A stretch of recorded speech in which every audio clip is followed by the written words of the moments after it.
Elle se déplace du côté court au côté jardin pour couvrir tous les angles de la nouvelle. Pour savoir et comprendre, Sophie Durocher. Tous les lundis à l'émission, je reçois Isabelle Huot et habituellement, elle arrive hyper préparée. Puis là, elle a préparé sa chronique. Puis elle en a assez toujours pour à peu près 24 minutes de chronique. Puis finalement, il y en a juste 6. Mais là, aujourd'hui, on va changer la formule parce que tu viens de sortir. Bonjour Isabelle. Oui, et là, on a 9 minutes et j'ai rien préparé. Et t'as rien préparé parce que tu fais juste répondre à mes questions. J'adore. Cette fois-ci.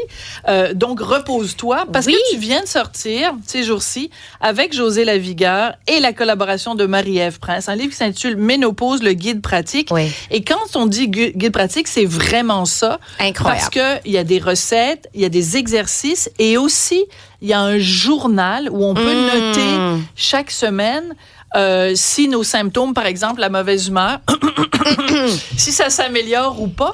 Pourquoi tu as eu envie de faire ce livre-là? Ben, honnêtement, les femmes me l'ont demandé. J'ai fait le premier livre avec Dr. Lynn Deshôtels. Mieux vivre la ménopause. Exact. Un livre très théorique où on abordait, tous les symptômes qui se manifestent à la ménopause. Pas chez toutes les femmes. Hein? Tu me disais, toi, tu as moins de symptômes. Il y en a qui ont davantage de symptômes. Donc, il y a différents niveaux. Mais il y a des symptômes physiologiques, psychologiques et cognitifs. Et là, il y a des solutions. Et là, on a fait ce livre-là en abordant les solutions, l'hormonothérapie, mais également des solutions alimentaires, des suppléments dans certains cas. Et là, les femmes disent, hey, c'est super, les conseils, mais comment je mets ça en pratique dans le quotidien? Et là, la réponse est dans le livre. Et là, je dois t'avouer que je me retiens à deux mains parce que c'est rempli de recettes plus intéressantes les unes que les autres. Et je remarque, mais toi, tu nous en as souvent parlé à l'émission, beaucoup de tofu. Beaucoup. Des fois, du tofu avec du poulet. Ça m'a surpris. Du tempeh. Beaucoup de poissons. Oui. En fait, beaucoup le régime méditerranéen dont tu nous vantes souvent les mérites. Absolument. Mais Sophie, je voulais absolument avoir suffisamment de phytoestrogènes tous les jours dans les menus que j'ai composés. Donc, je me suis dit, à la ménopause, c'est un allié.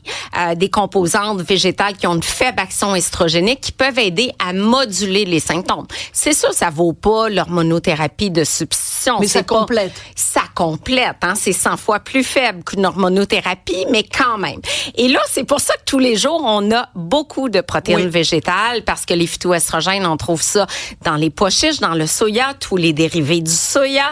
Mais il y a une variante. Si t'aimes vraiment pas le tofu, tu peux prendre du poulet, tu peux prendre des crevettes, tu peux faire la même recette avec autre chose. Il y a une chose qui m'a frappée parce que je l'ai vraiment étudié avec beaucoup d'attention.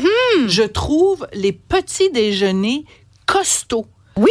Et moi, j'haïs les petits déjeuners. Je sais jamais quoi faire. Ah oui. Et j'ai l'impression, parce que t'as vraiment comme 5-6 ingrédients. Tu sais, t'as du scie, puis des fruits, puis là, une boisson.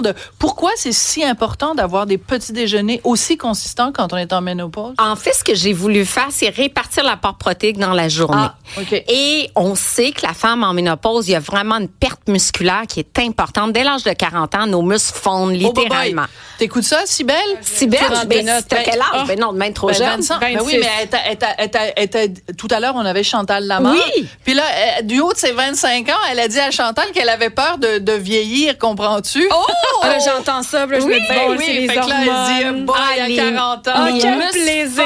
À 40 ans, c'est fou, parce que 50 ans, c'est encore pire. Et qui dit masse musculaire qui forme un métabolisme qui ralentit. Donc, on dépense le gras abdominal. Regarde, c'est ça, du gras abdominal. Je sais pas de quoi ça a l'air, là, mais plus 13% de gras abdominal. Il y a une prise de poids à la ménopause, bien sûr, mais 6-7 livres, c'est pas énorme, mais c'est vraiment concentré autour du ventre.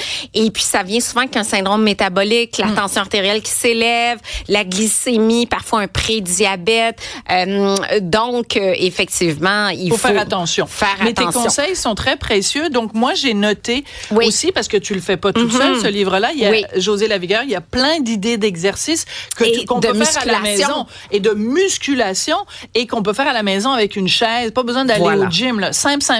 Et il y a une chose que j'ai notée. le plancher pelvien. Ah, que c'est important. Pourquoi Écoute, moi, c'est important le plancher pelvien? Il faut que tu l'invites à ton émission. Marie-Ève Prince, elle est extraordinaire. Je l'ai invitée dans mon programme SOS Ménopause. On a parlé d'incontinence urinaire, incontinence fécale. Écoute, il y a beaucoup de choses qui se présentent. Bon appétit à tout le monde, si jamais il y a des gens qui mangent entre 2 et 3. Atrophie vaginale, c'est une professeure à l'Université de Sherbrooke, puis elle parle de l'impact de la chute hormonale sur ces tissus-là, parce qu'on perd du collagène dans le visage, mais on en perd partout dans ces tissus-là. Je confirme. Et c'est une... On est en train de décourager Cybèle. Je me regardais en plus, ils ont mis la caméra sur moi, puis là, je vous entendais parler, j'étais là. Là, je me suis dit, non, les gens vont voir mes réactions. Écoute, mais sais-tu quoi? Quand on vieillit, c'est le signe qu'on est encore en vie. Ben bon, oui, mais c'est une sacrée bonne nouvelle. Ben non, j'adore la vie. J'adore la vie. Bon. Et la ménopause, c'est une transition. Tu sais, je veux dire, il nous reste presque la moitié de sa vie parce on veut tous devenir centenaire. Avec les conseils, on va tous devenir centenaire. Fait que ménopause en moyenne 51 ans. Ouais. Et Marie-Ève a des exercices de plancher pelvien parce qu'il y a comme une descente d'organes qui se présente.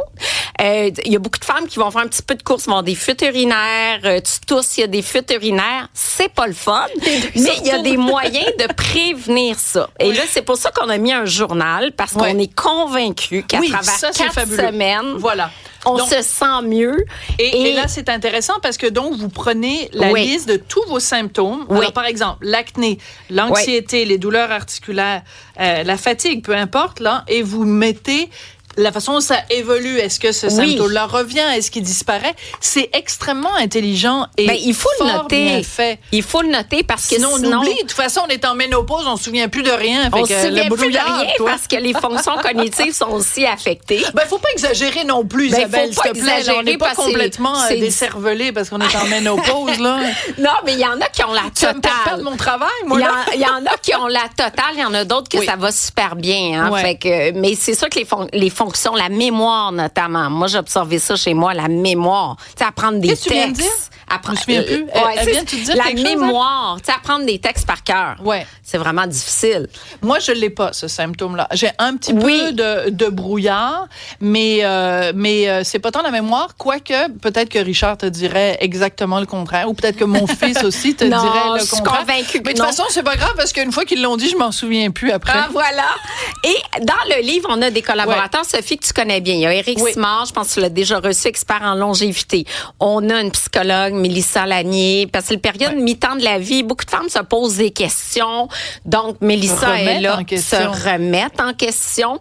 Après ça, on a, Éric Simard, longévité, mieux dormir, Maude Bouchard, neuropsychologue. Ouais.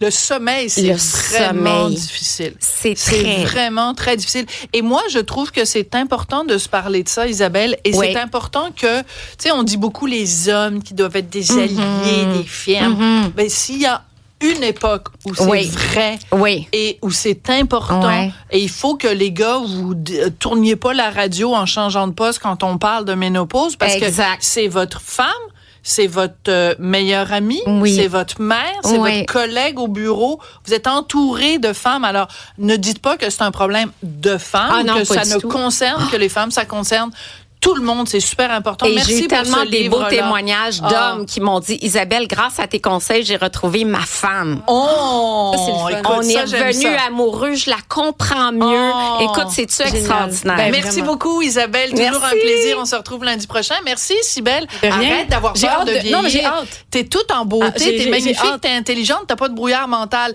Merci, Hugo Veilleux. Merci, Jean-Philippe Leroux. À demain. Merci, au revoir. Une autre vision.